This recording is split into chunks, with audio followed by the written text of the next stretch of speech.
Hello and welcome to the Spine and Nerve Podcast. My name is Dr. Brian Joves. My name is Dr. Nicolas Karvelas. And I'm Dr. Julie Hastings. And this is the first time that all three of us have recorded together. It's also the first time we've recorded in about 5 months. All right, guys, we're Here we are. A lot to make up for our absence. But we're going to finish off the pelvic pain module that we did that Dr. Hastings kind of introduced us to and has walked us through. And we wanted to do a little journal club about some of the different interventional techniques that we have to be able to help these patients. And so there are a lot of studies that have been coming out over time, especially most recently with all of the advances in neuromodulation. But we wanted to kind of step through from least invasive to kind of most invasive in terms of some of the things that are coming out and that we can now start thinking about when trying to help patients living with persistent pelvic pain. So Dr. K, you want to start us off with your article?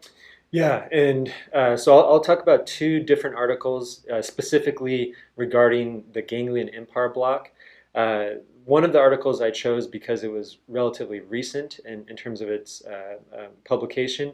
The other article I chose because it had a little bit better power. As I think as Dr. Hastings discussed in her previous talk, and as we know, pelvic pain in general is probably underdiagnosed and a difficult a condition to treat, and we're still definitely working on optimizing our understanding of the disease process and definitely our treatment options, and that's reflected in the studies in terms of the ongoing pursuit of larger studies and optimizing the design of those studies. So with that backdrop, for the ganglion impar block, so as we know, the ganglion impar is going to be the most caudal aspect of the sympathetic chain, and sympathetic blocks have been utilized for a long time for a diagnostic and therapeutic perspective. As far back as World War I, and we know that they have significant diagnostic and therapeutic utility for both painful conditions, including CRPS, complex regional pain syndrome, as well as for non-painful conditions where you have central and peripheral sensitization, but also hypersensitivity of the sympathetic nervous system. So conditions like hyperhidrosis can be treated with sympathetic blocks. And so specifically for the ganglion impar block, when we think about the definition of that specific procedure, because what I'll try to cover is the definition of the procedure, a little bit of anatomy, and then the two research studies. And so in terms of the specific definition of the ganglion impar block, so as we brought up, it's a sympathetic block. It's performed obviously utilizing image guidance, preferably fluoroscopy, although there is some data for the utilization of ultrasound as well. And the ganglion impar itself is going to be located just anterior to the sacrococcygeal junction, and with the injection of medication into that region, you're going to modulate the sympathetic as well as nociceptive input to the nervous system, and hopefully consequently have a positive impact on the patient's symptoms. And specifically symptoms predominantly in the perineal pelvic region, that when we talk about the anatomy of the ganglion impar, then we'll think about some of the conditions that are probably best suited for utilization of this procedure. Just as a quick history, the procedure was first described in 1990. Dr. Plancart utilized it to treat a patient with chronic severe refractory pelvic pain due to cancer-associated pain, and that's when the block really got its first publication and origin. So just real quickly in terms of the pertinent anatomy, so the ganglion impar, also known as the ganglion of Walther, it's, as I said, located just anterior to the sacrococcygeal junction, where it forms the most caudal aspect of that sympathetic chain. It supplies nociceptive and sympathetic nerve fibers to the perineum, distal rectum, and this is where I brought up thinking about the innervation of the structures will, therefore, when you identify a patient in clinic that you think might be appropriate for this injection, you can think about this nerve supply. So like I said, perineum, distal rectum, perianal region, distal urethra, vulva, scrotum, distal third of the vagina, and also supplies some sympathetic innervation to the pelvic viscera. But in general, it's the more distal structures in the pelvis and rectal area. So when patients have pathology or pain in those regions, that's really when the ganglion empire probably is going to be the most suited for those situations. So just real quickly in terms of potential complications, this is a relatively safe procedure. I think especially if you utilize a kind of a modified loss of resistance technique, because as you're going through that sacrococcygeal ligament, if you essentially fill your syringe with 1% lidocaine, which you're going to numb up with anyways, and then as you're going through that ligament, you can apply pressure and you're going to get resistance until you just get anterior to that ligament.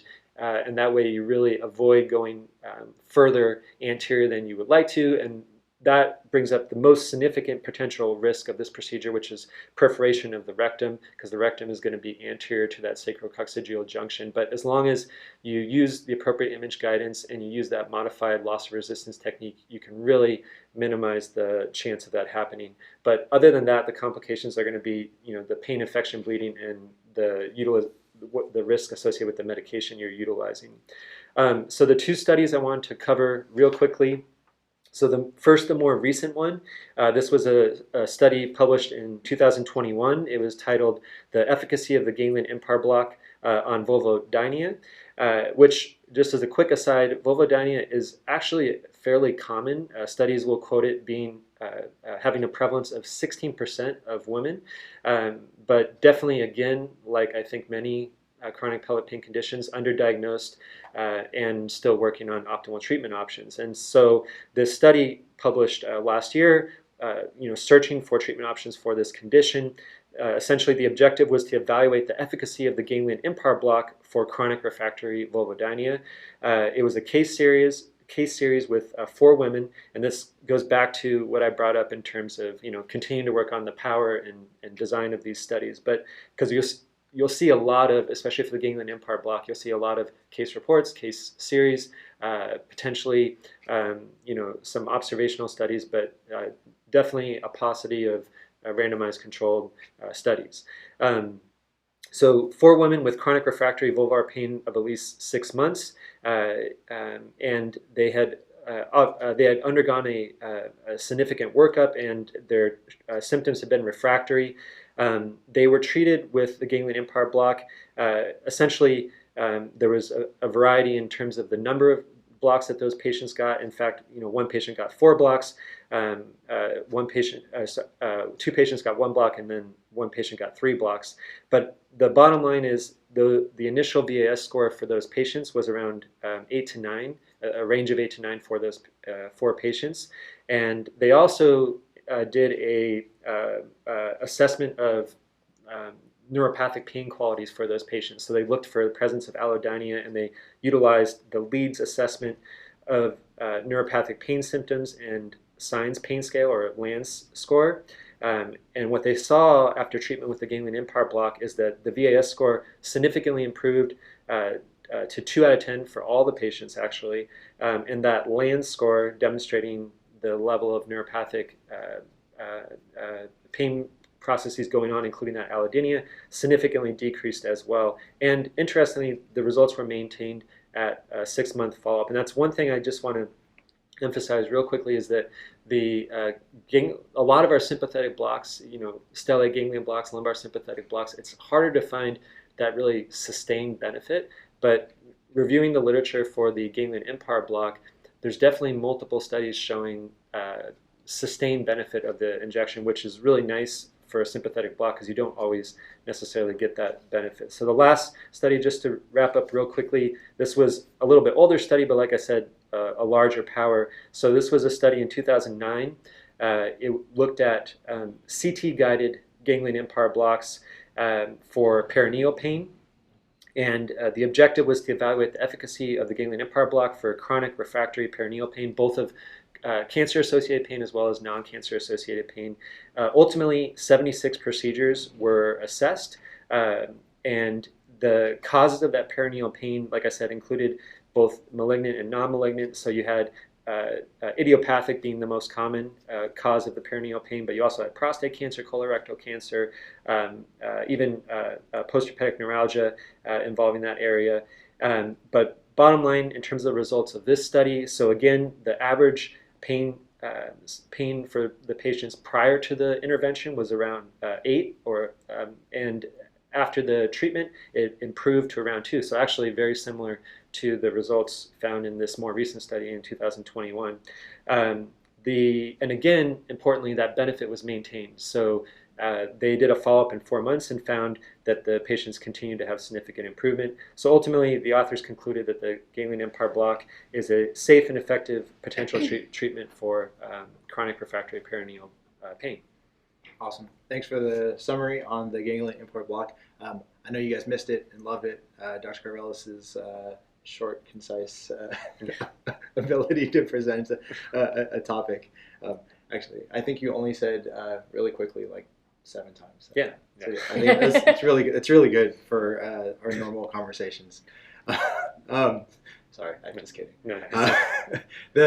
My role was to kind of fill the void between a singular block and then something that's going to be kind of a deeper implantable device that Dr. Hastings is going to be discussing. So I wanted to talk about peripheral nerve stimulation.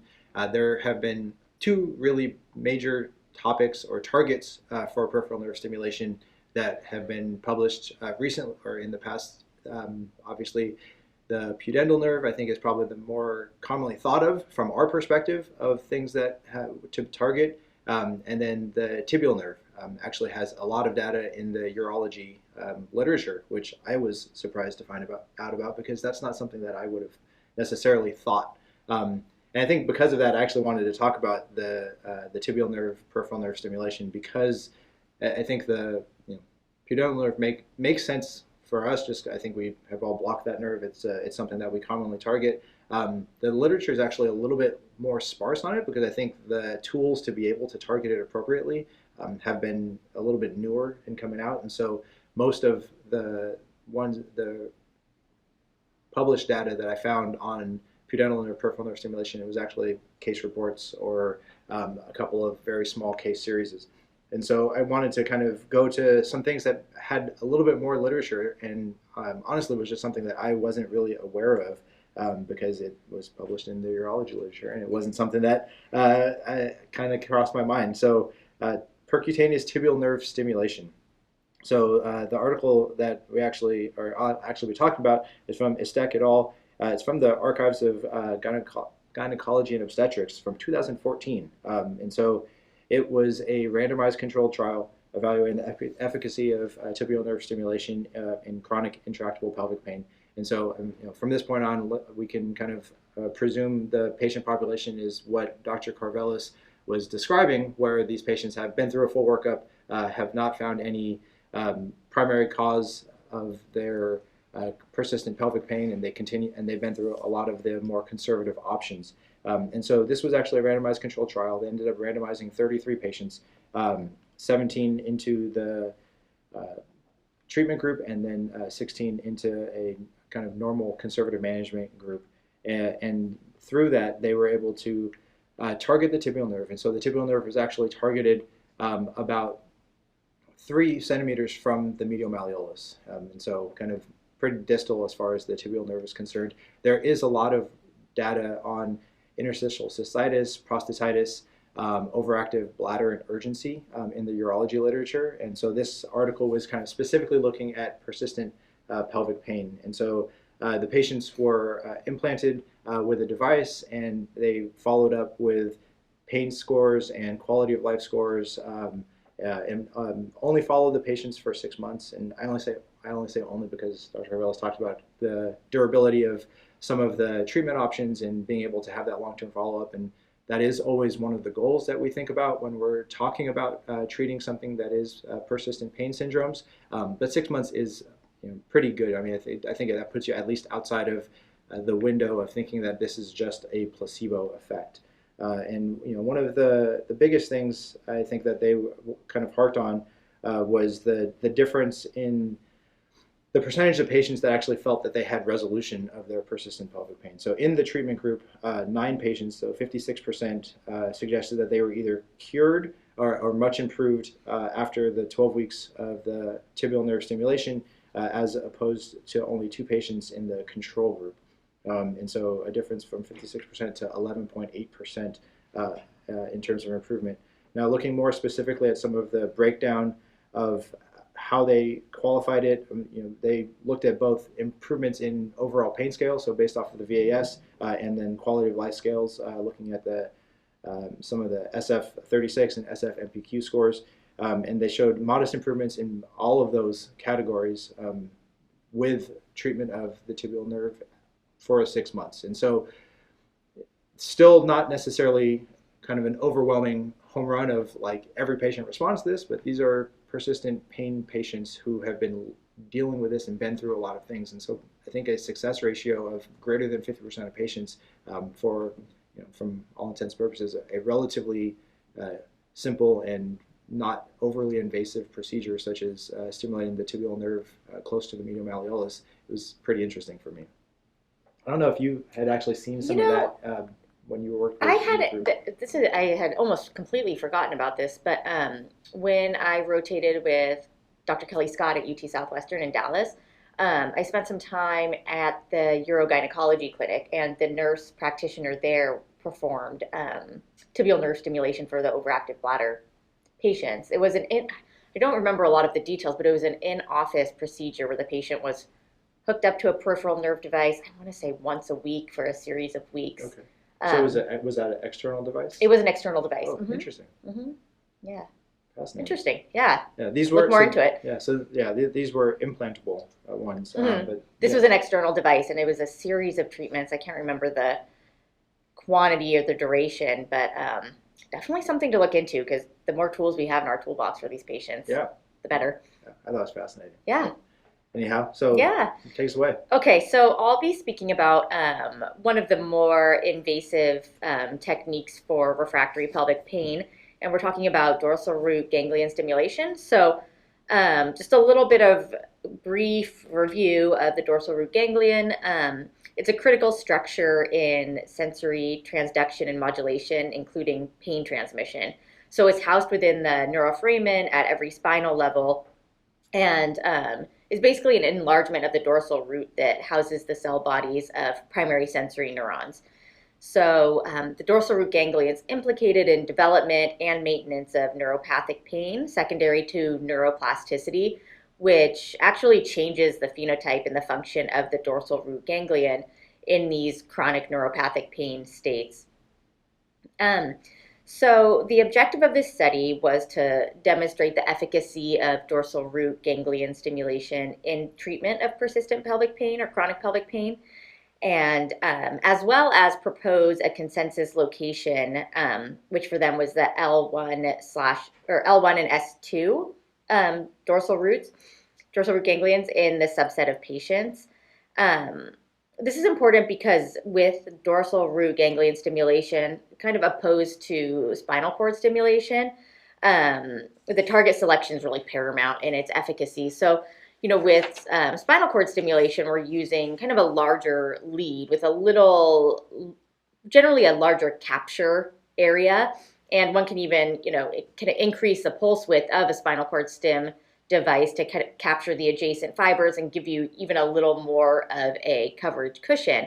And part of the issues with using traditional spinal cord stimulation for treating pelvic pain is that the major nerves of the pelvic region really cover, if you're going to hit the iliohypogastric, ilioinguinal, genitofemoral, obturator, pudendal, coccygeal, you're looking at T12 through S5, which is, quite the large coverage area. So what these researchers were looking to do is to kind of, where can you get the most bang for your buck? And what they were really looking at was to capture L1, which gives you coverage of the iliohypogastric, ilioinguinal, and genitofemoral nerves, as well as S2, which then partially captures the at least partially captures the posterior femoral, cutaneous, inferior rectal, and pudendal nerves. So, as Dr. Karvelas and Dr. Joves mentioned, it's really hard to find well-powered and large research trials looking at treatment for pelvic pain, partially because it is tends to be underdiagnosed, and because it is so kind of heterogeneous in its presentation. It can range everywhere from bladder pain to rectal pain, and then any kind of combination of pain syndromes in between. So it can be hard to kind of standardize treatment and research. But so the objective, of course, demonstrate efficacy, propose a consensus location. This was a case series with looking at 7 patients with severe persistent pelvic pain whose pain had been refractory to numerous other treatments. And these patients, so it was a range of pain presentations for these patients. So they ranged in age from 36 years of age to 63, included pain. One of the patients had significant pain of the vagina, perineum, anus, even down to the distal lower extremities, secondary to endometriosis, post-surgical pain, CRPS. There's patients with perirectal, anal, and coccygeal pain, pain at the penis and perineum, as well as saddle pain. So it kind of covered a range of patients, which I thought was interesting, an interesting sample to look at. So these patients all had DRG trial leads placed at the bilateral L1 and S2 DRGs. And during the trial period, all 7 patients had quite significant pain relief, leading the researchers to conclude that this case series that did demonstrate that not only is DRG stimulation potentially effective long-term treatment modality for chronic pelvic pain, but the placement at the L1 and S2 DRG would be the configuration of choice. And, as we mentioned about durability of these treatments, that's huge with this, because this was really only looking at the trial leads. And as we know from, both DRG stim and spinal cord stim, the actual permanent lead placement does not always, it should theoretically correlate with the pain relief experience during the trial leads, but that's not, in your guys' experience, that's not the case 100% of the time, correct? Unfortunately. And, with these patients, of course, only looking at the trial leads, it followed the patients who did have the implanted leads up to 12 months. But again, the problem with our neuromodulation is sometimes the relief kind of peters out after a period of time. So 12-month period is pretty good for a study like this, but that's only 2 of the 7 patients. So 2 of the 7 patients did have sustained pain relief at the 12-month period.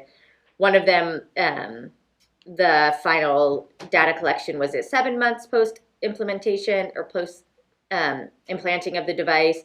One was at 3 months, and then 3, this was only looking at the trial, and they were still pending permanent lead placement at the time of study closure. So again, looking at the duration of relief, looking at the sample size is of course a weakness in these studies, but again, a promising treatment or promising technology for these challenging to treat patients. Yeah. And we've gone over it before with other studies. I do think that's one of the challenges that we're facing with these, resistant, persistent pain syndromes. Obviously currently discussing pelvic pain, but also in other areas, is that these patients are challenging. They've been through a lot of things, and it's really hard to be able to track them over a long period of time, and to be able to see the long-term durability for these patients. And part of that's just because they're, these are kind of on the more rare side of things that we do, and as pain providers, we do a lot of things, mostly treating spine pathologies. And so, finding a patient with spinal stenosis and being able to get 5-year data from spinal stenosis, there's a lot more patients that present that matter to be able to get a very large N than there are for patients with persistent pelvic pain or some of the other kind of quote unquote rare. I know we've talked about how underdiagnosed this is, but we'll still call it quote unquote rare disease processes. Well, and also, the terminology, even pelvic pain, encompasses so much. It's like saying back pain. And we know back pain can be a number of pathologies, a number of etiologies, a number of presentations. So saying pelvic pain is almost the same thing because, what that means from patient to patient can vary greatly. Yeah, our studies kind of were the perfect thing, right? I mean, I think each study had this, 7, 8, 12 different diagnoses that were encompassed, all looking at the same type of procedure and bucketing them all as persistent pelvic pain. Dr. K, you've been quiet for a while. No, Thoughts, taking it in, yeah, digesting. yes. What are your thoughts and takeaways? No, yeah, thank you guys. Awesome studies to discuss, and yeah, I think the take-home point is that definitely keep an eye out for these patients because, as we brought up, underdiagnosed, undertreated, and the exciting thing is that we are getting more tools in the toolbox. So not just the interventional, minimally invasive injections, but also starting to utilize neurostim, which, the awesome thing about all these treatments is from a risk-benefit perspective, these are relatively low-risk procedures that can make a huge impact on a condition that is really debilitating for patients and is relentlessly. If you talk to any patient who's dealing with this is something they deal with moment to moment every day. And so, although yes, definitely optimization of the studies is an ongoing mission. It's exciting to have any tool that can potentially help these patients. Awesome. Dr. Hastings, closing thoughts? I agree with the brilliant Dr. Karvelas. It's hard to follow that, right? I know. I think you got it. That's why I usually just make a joke after he says something because I don't know how else to end things. Everybody, thank you guys for listening. Thank you guys for watching. We're back. Hopefully this will be much more regular than once every 5 months as it was for the first 2.5 years that we did this. But we'll see you soon. Thanks for sharing and passing the word to everybody else. Talk to you later.